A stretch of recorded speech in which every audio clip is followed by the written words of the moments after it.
ભારતના એક એવા ભગવાન જે અબજોપતિઓના બિઝનેસ પાર્ટનર છે. અહીં લોકો સફળતા માટે ખાલી પ્રાર્થના નથી કરતા, ભગવાનને પાર્ટનર બનાવે છે. આ કહાનીની શરૂઆત એક એવી મૂર્તિથી થાય છે જે કોઈ શિલ્પકારે બનાવી જ નથી.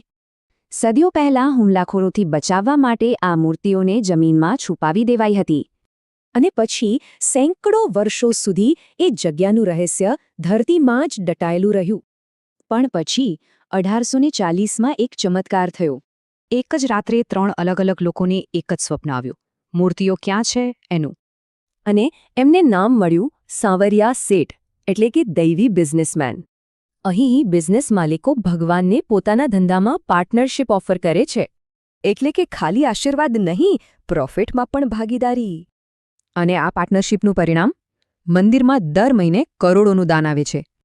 આ નફો માત્ર ભારતમાંથી જ નહીં, પણ દુનિયાભરના પાર્ટનર્સ તરફથી આવે છે. શ્રદ્ધાળુઓનું માનવું છે કે જેટલું વધુ એ આપે છે, એમનો બિઝનેસ એટલો જ વધે છે. આ ખરેખર શ્રદ્ધા અને ફાઇનાન્સનું એક અનોખું મિલન છે. આ કહાની ગમી હોય તો વધુ જાણવા માટે લાઇક, શેર અને ફોલો કરો. જય શ્રી સાંવરિયા શેઠ.